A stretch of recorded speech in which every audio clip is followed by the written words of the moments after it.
अस्सलाम वालेकुम डियर। आज की इस वीडियो में हम चैप्टर 6 केमिकल एनर्जेटिक्स की एक्सरसाइज के शॉर्ट क्वेश्चन को सॉल्व करेंगे। तो चलते हैं अपने टॉपिक की तरफ। पहला शॉर्ट क्वेश्चन आपके पास है, differentiate between exothermic and endothermic reaction. तो dear, difference between exothermic and endothermic reactions are given below. Exothermic reaction release heat energy to the surrounding, यहाँ हीट खारिज होती है। Delta H means enthalpy change is negative होती है। Products have lower energy than reactants. Endothermic reactions absorb heat energy from the surrounding. Delta H enthalpy change is positive होती है, यानी greater than zero होती है। Product have higher energy than reactant. Next is, what do you understand by the enthalpy of a system? So their enthalpy H represents the total heat content of a system at constant pressure. It is a state function, meaning its value depends only on the current state of the system, means temperature पे, pressure पे और composition पे, not on the path taken to reach that state. In chemistry, we typically measure the change in enthalpy delta H during a process or reaction. Next is, differentiate clearly between entropy S and Gibbs free energy G. So their entropy S is a thermodynamic property that measures the degree of disorder or randomness within a system. It is a measure of the number of ways energy can be distributed within the system at a specific temperature. System naturally tend towards higher entropy, means more disorder. And Gibbs free energy is also a thermodynamic potential that predicts the spontaneity of a process at constant temperature and pressure. A reaction is spontaneous if its Gibbs free energy change is negative, means smaller than हो zero से, and if delta H is positive हो greater than zero, it indicates that process cannot occur spontaneously. If delta H zero हो, the system is in state of equilibrium की हालत में होगा.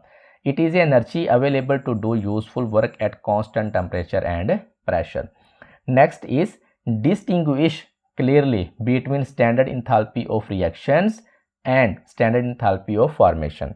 So their standard enthalpy of reaction is the enthalpy change involved when stoichiometric amount of reactants in their standard states react together completely to form products under standard conditions. For example, the reaction between hydrogen and oxygen gases to form 1 mole of water. तो यहाँ पे reactions दिया हुआ है, energy भी दी हुई है. Standard enthalpy change of formation of a compound is the enthalpy change involve when 1 mole of the compound is formed from its element under standard condition. It can be exothermic और endothermic. For example, यहाँ पे delta H यानी कि standard enthalpy change of formation दी हुई है methane की. यहाँ पे आप इसको देख लीजिएगा. नेक्स्ट हमारे पास है जी, define the following enthalpies and given one example of each. Standard enthalpy of solution. The standard enthalpy of solution is the amount of heat absorbed or evolved when 1 mole of a substance is dissolved in solvent to give an infinitely dilute solution. For example, यहाँ पे ammonium chloride का solution बनाया हुआ है, ठीक है, इसकी यहाँ पे हीट भी दी हुई है, इसको आप देख लीजिएगा. नेक्स्ट हमारे पास है standard enthalpy of hydration. The enthalpy change involved when 1 mole of solute is dissolved in excess of water to make infinitely dilute solution under standard condition. तो यहाँ पे देखें सोडियम आयन है, ठीक है, गैसियस फॉर्म में. इसको वाटर के साथ जब मिलाते हैं तो इसकी हाइड्रेशन हो जाती है. मतलब वाटर के जो नेगेटिव किनारे होते हैं वो सोडियम आयन्स को घेर लेते हैं. तो इसके लिए जो आपको एनर्जी चाहिए उसको हम क्या कहते हैं, स्टैंडर्ड इंथाल्पी ऑफ हाइड्रेशन कहते हैं. तो सोडियम के लिए कितनी है, अप्रोक्सीमेटली -406 किलो जूल पर मोल है. Next is standard enthalpy of atomization. The standard enthalpy change of atomization of an element is the enthalpy change involved when 1 mole of gaseous atom is formed from the element under standard condition. तो यहाँ sodium की यहाँ पे दी हुई है atomisation enthalpy change कितनी है, +107.5 kilo joule पर मोल फॉर सोडियम. नेक्स्ट हमारे पास है जी स्टैंडर्ड इंथाल्पी ऑफ कंबस्शन.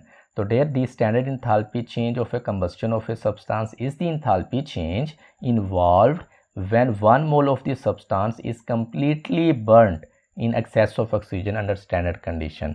तो CH4 की एग्जांपल यहाँ पे ली हुई है, उसकी यहाँ पे standard enthalpy of combustion भी यहाँ पे नीचे दी हुई है. तो नेक्स्ट हमारे पास है जी, explain why the latest enthalpy of an ionic compound is typically a large negative value. तो there lattice enthalpy, specifically lattice formation enthalpy is the energy released when gaseous ions combine to form 1 mole of a solid ionic crystal, कि जब gaseous ions मिलते हैं और वो मिलके solid ionic crystal बनाते हैं, उसके लिए जो एनर्जी रिलीज होती है उसको हम क्या कहते हैं, लेटेस्ट इंथाल्पी कहते हैं। It is a large negative value because of the strong electrostatic attractive forces that develop between the oppositely charged ions as they arrange themselves into a highly stable and ordered crystal lattice।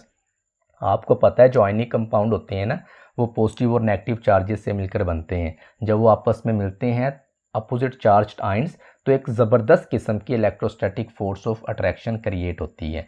A significant amount of energy is released as these strong ionic bonds are formed leading to a highly exothermic means negative enthalpy value.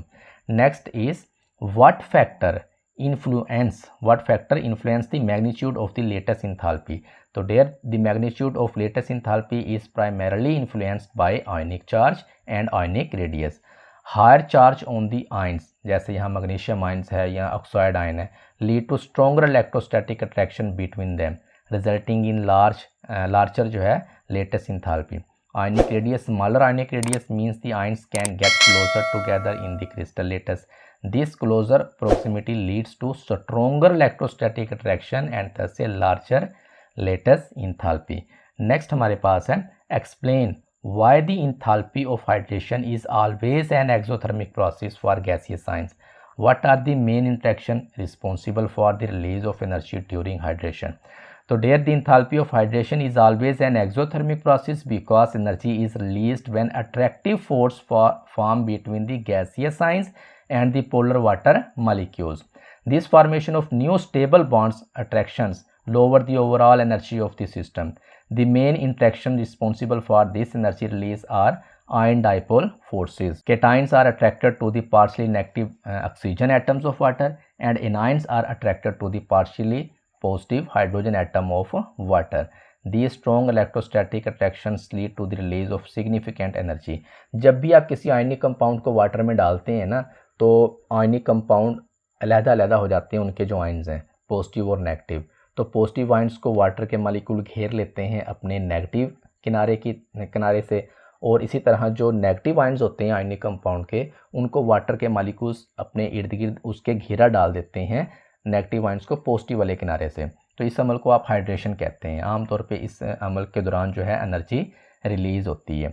Next is for the reaction उसने यहाँ पे दिया हुआ है CH4 + 2O2, ये मिलके क्या बना रहे हैं, कार्बन डाइऑक्साइड और वाटर बना रहे हैं। Identify all the bonds that need to be broken and all the bonds that need to be form to carry out a bond energy calculation of delta H।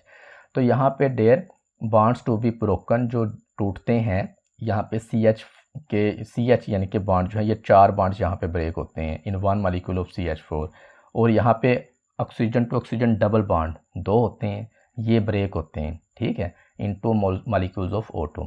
और जो bond यहाँ पे बनते हैं, यहाँ पे carbon to oxygen double bonds carbon dioxide वाले, ठीक है, 2 इन 1 मॉलिक्यूल ऑफ CO2 में 2 बॉन्ड होते हैं, ये वाले carbon to oxygen double bond. तो वाटर के देखें यहाँ पे 2 मॉलिक्यूल्स हैं, तो 4 यहाँ पे OH बॉन्ड जो हैं इन 2 मॉलिक्यूल्स ऑफ वाटर जो है ये बनेंगे। ईच वाटर का मॉलिक्यूल जो होता है ना, ये 2 OH बॉन्ड बनाता है। नेक्स्ट हमारे पास है for a reaction to be spontaneous what is the required sign of the Gibbs free energy change, under what condition of enthalpy change and entropy change will a reaction always be spontaneous. तो there required sign for spontaneity for a reaction to be spontaneous at constant temperature and pressure, the Gibbs free energy change must be क्या होनी चाहिए, negative, means यहाँ पे ये smaller than होनी चाहिए 0 से। Conditions for always spontaneous, the reaction must be exothermic होना चाहिए, means delta H smaller than होना चाहिए 0 से, meaning it release heat. The reaction must lead to an increase in disorder, delta S greater होना चाहिए 0 से, because delta G is equal to delta H minus T delta S. If delta H is negative and delta S is positive, then delta G will always be क्या होगा, ये negative, as temperature T in Kelvin is always, वो तो हमेशा positive ही होता है। Next हमारे पास है the enthalpy of solution can be either positive or negative explain what a positive delta H solution and a negative delta H solution indicates about the energy changes during the dissolution process. So there, the enthalpy of solution is the net energy change when a substance dissolves. It is the sum of the energy required to break the solutes lattice and the energy released during the hydration of ions. Positive delta H solution endothermic dissolution indicates that the energy required to break the lattice is greater than the energy released during the hydration. Net effect क्या होगा? Heat is absorbed from the surrounding, causing the solution's temperature to decrease. It feels cold. Next हमारे पास है negative delta H. तो यहाँ पे देखिए exothermic डाइसोल्यूशन है, ये indicates that the energy released during hydration is greater than the energy required to break the lattice. Net effect क्या होगा? Heat is released होगी to the surrounding, causing the solution temperatures to increase. It feels warm. Next last question हमारे पास है L. Consider two ions with similar charges but different sizes or similar sizes but different charges.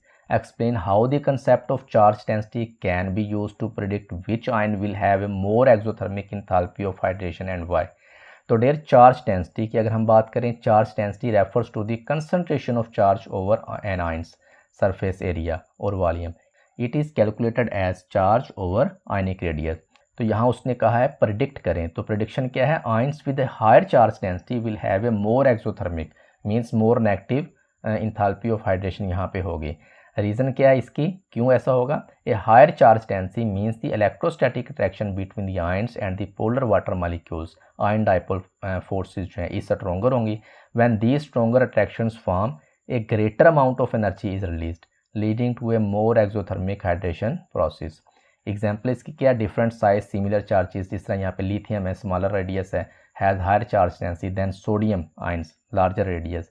Therefore, lithium ion will have a more exothermic enthalpy of hydration than sodium ion. Similarly, यहाँ पे देखें एक और example ली हुई है, similar यहाँ पे size की है, डिफरेंट यहाँ पे चार्जेस की. मैग्नीशियम जिसके ऊपर 2+ चार्ज होता है, हायर यानी कि चार्ज है, has higher charge density than sodium ion. Same period में ये होते हैं, सिमिलर साइज बट लोअर इनका चार्ज होता है. Therefore, magnesium ions will have a more exothermic enthalpy of hydration than sodium ion. तो डेयर ये थे चैप्टर 6 की एक्सरसाइज के शॉर्ट क्वेश्चन केमिकल एनर्जेटिक्स के. तो नेक्स्ट वीडियो में इंशाल्लाह हम चैप्टर 7 की एक्सरसाइज को सॉल्व करेंगे. अगर आपको किसी भी किस्म का कोई कन्फ्यूजन है तो कमेंट करके लाजमी पूछिएगा, मैं रिप्लाई करने की पूरी कोशिश करता हूँ. और इस तरह की मज़ीद इंफॉर्मेटिव वीडियोज़ हासिल करने के लिए आप चैनल को सब्सक्राइब कर दें और बेल आइकन को भी क्लिक कर दें ताकि आपको बर वक्त नोटिफिकेशन मिलता रहे. मिलते हैं नेक्स्ट वीडियो में, तब तक के लिए अल्लाह हाफिज़.